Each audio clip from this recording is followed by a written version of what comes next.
Hello, everyone. Welcome to Developing Palates. I'm Aaron Loomis coming to you from the Ventura Cigar Company studio. And for the first time in the 2 years of developing palettes, Jun Liu is not with me today for this review recap, but I do have with me today Mr. John McTavish. How are you doing today, John? I'm doing well. The weather's good. I have to say, I'm sad that June is not on this review.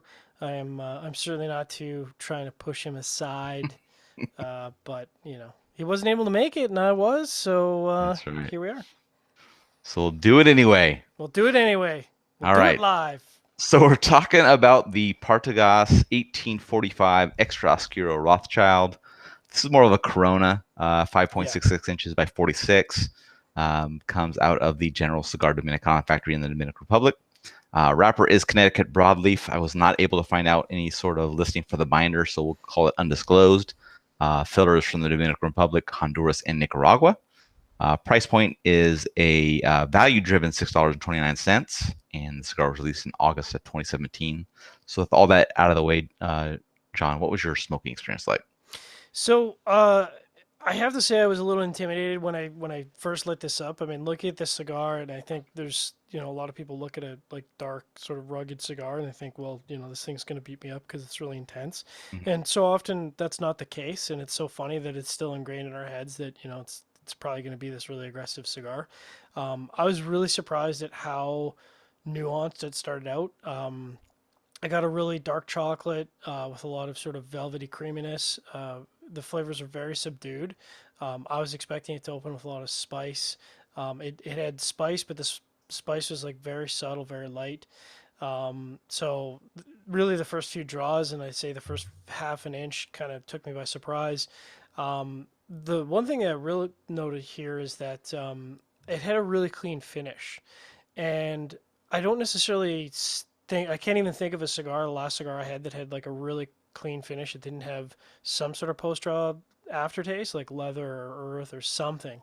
Mhm. And they really didn't have any of that, which was kind of nice. There was some light pepper that did end up developing it, but again, not very strong. That dark chocolate evolved into a powdered cocoa, which was great. The middle third, everything kind of came into balance. So it's kind of one of those cigars where it starts out in the first third, it doesn't give you everything that's there. Everything kind of comes to the forefront in the second third. It finds its legs, and then the pepper kind of develops into a more rich, I would say, red pepper flake, which I enjoyed.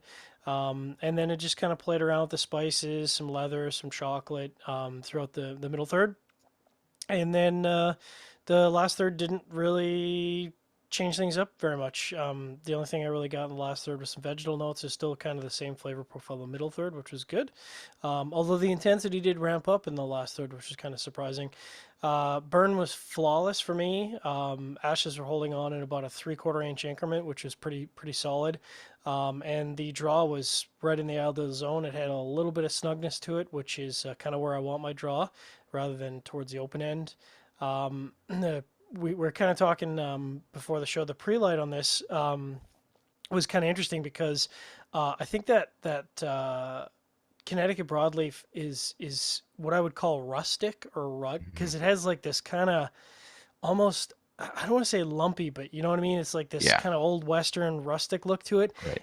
and I'm positive that's on purpose because when I went down and got the tour of some of the Connecticut farms there and saw the broadleaf, I mean that's kind of what they're going for.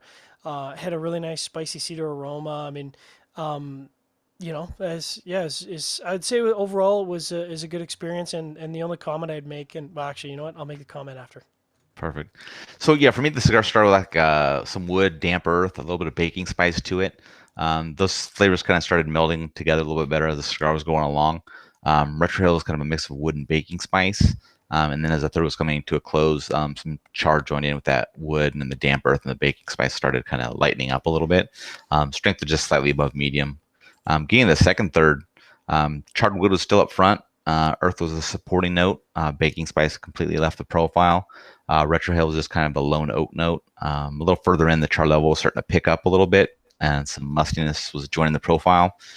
Still a little bit of earthiness in the background, and then as the third was coming to a close, that charred wood kind of remained up front with some earthiness and mustiness in the background, and that still that slightly above medium strength level. Final third, the mustiness was starting to increase a little bit, became even with the charred wood. Earthiness was really only detectable on the finish. At a half inch in or so, there was a little bit of a bite to that charred wood when the mustiness was still present at a pretty high level. A little further in, the charred and the musty levels started to increase some more even, and there was still a bite to the profile that was starting to cake my palate. That's how the cigar finished up, and still at the slightly above medium mark. Regards to construction, I thought the burn was really good. A little bit wavy, didn't need any attention. Ash was holding about inch and a quarter increments for me, so that was pretty good. In regards to the draw, not so great. It was pretty snug the entire way. I don't think it caused any issues with flavor delivery, but it was very, like I was very aware of of the draws as I take on this cigar. So, what were your thoughts overall on this one, John? I was I enjoyed it. I was again. I think the word I would use is surprised, which kind of maybe leans itself towards my bias. But Mhm. I was surprised at how subdued and nuanced the flavors were. I was expecting it, especially with Connecticut broadleaf. I mean, so many cigars with Connecticut broadleaf are just kind of big and in your face, and that's how they're blended. And this was not at all what I experienced. Good value for smoking time. I got just under an hour and a half, an hour and 27 minutes smoking time, which was good. Um, I think what's interesting is, I'll have to smoke because I've got the other Vitolas. I'm almost wondering how this is going to perform in a larger Vitola because Mhm. I feel like you're going to lose a lot of that Connecticut broadleaf in the larger Vitolas. But and the comment I'd make is that man, we really need to go to get a Vitola council going. Like you got to get your Vitola finalized and approved before calling it a Rothschild Right. because come on, guys. Like these are pretty well defined sizes. I mean, I'm not a manufacturer, but there are pretty historically defined sizes, and let's call a spade a spade. So overall, I'd say this was a good experience for me. Yeah, I thought it was just kind of an average experience. I mean, average flavor profile, really just kind of centered around wood and char. Final third, things really kind of went downhill for me. Had a tight, fairly tight draw, but other than that, the performance was pretty good. Burn was pretty much spot on. I would classify this as a yard cigar. I mean, I would smoke this if I wasn't going to pay any attention to it, and I just wanted to kind of have something in my mouth to chew on and, get a little bit of smoke output. But I'm not going to come to the cigar for flavor or anything like that. But they can't all be winners, and this was I say an overall average cigar. So getting into the scores, you gave it a 6.82. I gave it a 5 even. How do you think that matched up with your experience? A little bit higher, I think, than what I was expecting. I would have kind of expected in the mid sixes. I think where this really developed, or developed is not the word I'm looking for. Delivered is the word I'm looking for. Where I think it really delivered is the price to flavor ratio. I think this is a big winner in terms of the flavors it's delivering at the Hmm. price point it's delivering. Because I mean, for those who aren't aware, Connecticut broadleaf is extremely expensive to produce. And I don't often see anything with Connecticut broadleaf that's really cheaper than $8. So if Yeah. you can get something for under $8, especially in a smaller Vitola, that's pretty good value. Yeah, I think my score is pretty much spot on. I thought it was kind of average flavors, below average in the final third, and just kind of average cigar overall. I mean, I thought the cigar was fairly ugly. It was really lumpy and bumpy, like you kind of alluded to. Rustic. Rustic is the Yeah, word it's you're very looking for. rustic. Now, if this was a cheroot, like in a old western, that this would be a perfect fit for that. It Yes. was just the veins were popping out. It was lumpy and bumpy, man. It was just, you know, Yeah. yeah. So yeah, I just perfect five, mate. Right in the middle, average in every capacity, kind of how it goes. So, but getting back to what you were saying about the Vitola names, I think if you want to be creative, you just come up with some other name for the Vitola. You don't use an actual Vitola name and just go off the reservation. You don't call it a Corona when it's a Churchill, Yeah. just to be funny. Yeah. So Yeah. I mean, like I said, I get it if you've got a 54 by 6 or a 54 by 5. There's a few different ways you can go with that. But when you're right, when you're talking a very specific ring gauge and a very specific length, I mean, there are, when you fall into exactly what that Vitola is, that's what the Vitola is. I mean, if you want to call right. it something different, that's your prerogative, but you're wrong. Yeah, So, there you go. I hate to say that. I don't, but you're wrong.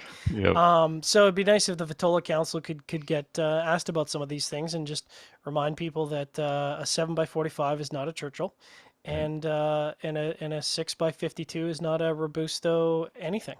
Yep. So Exactly. yeah, All right. Well, if you're just catching this video on YouTube, be sure to subscribe to us. But also check out the full written review on the website, developingpalates.com. Be sure to follow us on all the social media channels, Facebook, Instagram, Twitter, and Google+. And you can catch all of our review recaps on podcasts, iTunes, Google Play, and Podbean. Thank you for tuning in. And if you missed June, make sure you let him know that he's supposed to be on all the cigar reviews and not skip out like a bum. But anyway, we handled it. So see you all guys later. Partagas!